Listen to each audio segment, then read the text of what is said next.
আজকে আমরা আলোচনা করব ফাই ও ফাই স্কয়ারের ভৌত তাৎপর্য। তো ফাই ও ফাই স্কয়ারের ভৌত তাৎপর্য নিয়ে আলোচনা করতে গেলে প্রথমে আমরা জানতে হবে ফাই কি। আসলে ফাই হচ্ছে একটা তরঙ্গ ফাংশন, যাকে ফাই দ্বারা প্রকাশ করা হয়। তরঙ্গ ফাংশনের সংজ্ঞাটা যদি আমরা বলি, যে দেখো যে তরঙ্গ ফাংশন যে ভৌত রাশি দ্বারা ইলেকট্রন বা ইলেকট্রনের ন্যায় তরঙ্গ যখন প্রকাশ পায় তাকে তরঙ্গ ফাংশন বলে। একে ফাই দ্বারা প্রকাশ করা হয়। অর্থাৎ তরঙ্গ ফাংশন যদি কাকে বলে সেটা আমরা জানি। যে ভৌত রাশি দ্বারা ইলেকট্রন বা ইলেকট্রনের ন্যায় তরঙ্গ যখন প্রকাশ পায় সেই ভৌত রাশিকে বা তাকে ফাংশন বলে। এই ফাংশনকে ফাই দ্বারা প্রকাশ করা হয়। এই যে এটি চিহ্নটা আমরা দেখতে পাচ্ছি, এটাকে আমরা ফাই ফাই বলবো, এটাকে ফাই দ্বারা প্রকাশ করা হয়। এখন আমরা ফাই ও ফাই স্কয়ারের ভৌত তাৎপর্য, অর্থাৎ ফাই ও ফাই স্কয়ারের ভৌত তাৎপর্য নিয়ে আলোচনা করবো।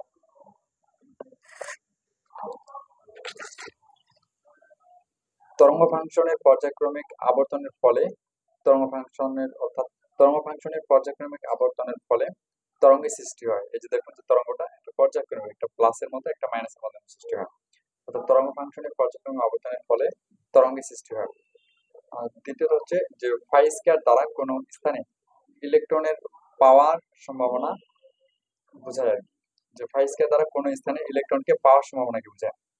কেননা যে স্থানে ইলেকট্রনের তরঙ্গের বিস্তার বেশি হবে সেই স্থানে তার মেঘের ঘনত্ব বেশি হবে, অর্থাৎ ফাই স্কয়ার প্রপোর্শনাল 1।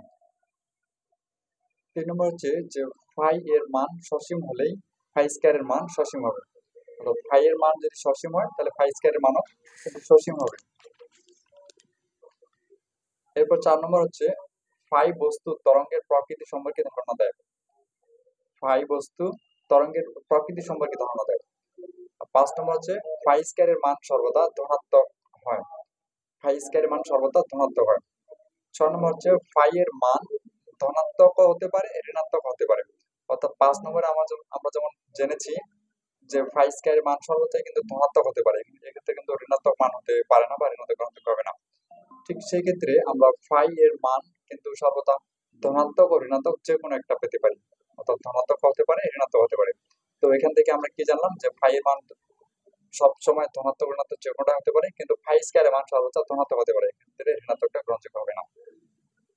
আর ফাই বস্তুর তরঙ্গের প্রকৃতি সম্পর্কে ধারণা দেয়। ফাই এর মান সসীম হলে ফাই স্কয়ার এর মান সসীম হবে।